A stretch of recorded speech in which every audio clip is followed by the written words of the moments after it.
There's a surah in the Quran called Surah Al-Buruj. وَالسَّمَاءِ ذَاتِ الْبُرُوجِ وَالْيَوْمِ الْمَوْعُودِ وَشَاهِدٍ وَمَشْهُودٍ قُتِلَ أَصْحَابُ الْأُخْدُودِ النَّارِ ذَاتِ الْوَقُودِ إِذْ هُمْ عَلَيْهَا قُعُودٌ وَهُمْ عَلَى مَا يَفْعَلُونَ بِالْمُؤْمِنِينَ شُهُودٌ. The scholars of tafsir, and the hadith is in the Sunan of Imam Ahmad, narrate this narration that in the past, Ghaliban in Yemen, there was a king. And the king was on a faith. He had his particular belief. And the king, in the olden days, you will find this in the time of Fir'aun as well, to establish themselves, they used to have sahirs, magicians.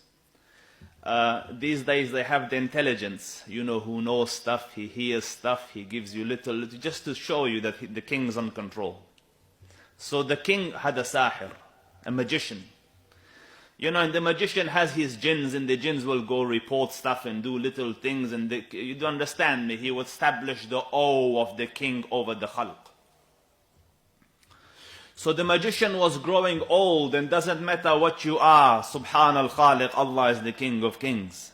So when إِذَا جَاءَ أَجَلُهُمْ لَا يَسْتَأْخِرُونَ سَاعَةً, when the king decides your life, as in Allah Rabbul Izzah decides your ajal has come, no amount of magic and medicine and food and security guards and pomp and ceremony will save you from Allah Rabbul Izzah. So the magician realized that the ajal is coming, death is coming.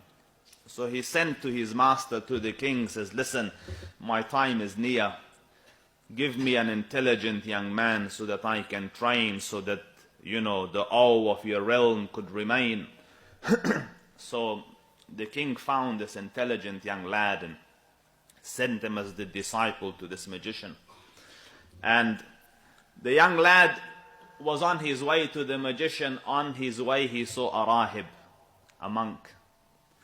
And Ghaliban, this is the Christian monk. So, because that was the faith before Islam. So, the young lad is fascinated by, in Subhan al-Khaliq, taqwa, in ilm, in hilm is self-evident. The darkness of magic, the shaitan of magic against the angel and the ruhaniyat and the spirituality and the taqwa of tawheed, هل يستويان مثلا, there's no you see a sinner, you see it on his face. So he's attracted to the rahib, to the piety, because the fitrah is attracted to tawheed. So he spent time with him, and when he realized it's late, he goes, it's late. He ran to the magician. The magician scolded him, and the teachers of the olden days used to beat you, so he beat him. And he came back to the rahib. He said, and when he went home at night, his parents beat him too. Ya lal musiba. Because the magician, why are you late? The family, why are you late? So he came back to the rahib, to the monk, and complained, I've had a double bashing last night, so what should I do? He said, listen, tell the magician that my parents delayed me. Tell your parents the magician delayed me. The time that you buy in between, come and spend with me and learn the deen. So he stood in this, learning the magic, subhanallah, and learning the deen. It's two very extremes, yeah, shaitan and subhan al-Khaliq, like misguidance and guidance together. And then a day came, and there's a beast that came into the village, into the city. And people are running. I don't know if you've ever seen footage of an animal going on rampage. I saw one, an elephant went crazy. I was watching a YouTube clip of it in India, and Subhan al-Khaliq, and just used to grab a human and do like that, like it's nothing. So a beast came, and the beast is angry. We don't know what the Quran says, the hadith is dabba, a beast. So this young lad took a rock, and he said, Ya Rab, if the rahib is more beloved to you than the magician, kill this beast with this rock. Because the beast is not going to die with a rock, but this is to show me that. So he chucked it and the beast died. So he goes, the Rahib is right. So he came to the Rahib and he said, I killed the beast last night and I did it like this. So the Rahib realized that this kid has reached a level probably above me, in his iman billah. So he said, and subhanAllah, remember this, the most trialed and tribulated people, as in the most tested people, are the Anbiya. You'll read, if I had time, or if Allah Rabbul Izzah had given respite, that I would go through the seerah with you, you would see what your Rasul went through. Don't think religion came to you by coincidence.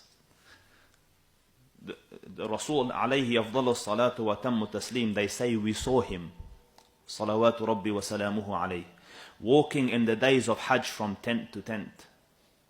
And there was a person walking behind him, following him, and chucking stones at him.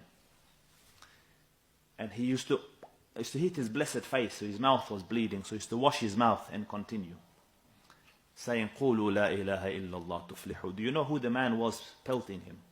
His own uncle Abu Lahab. So don't think religion came accidentally. This came by the blood, sweat and tears of the first generation. So as Iman grows, tests will come. Because Allah says so. ما كان الله ليذر المؤمنين على ما أنتم عليه حتى يميز الله الخبيث من الطيب. Don't think that you will proclaim Iman and Allah will let you be. He will differentiate between the khabith and the good, the filthy and the good. Otherwise everyone, khalas, I am Muslim, what's the proof of your Iman? I am a heart surgeon, beautiful, come and operate. Otherwise we're all heart surgeons. حتى يميز الله الخبيث من الطيب. So now the Rahib knows, you see, the learned know that if Iman grows, tests will come. So he said, my son, you will be tested now. But if you get tested, don't mention my name.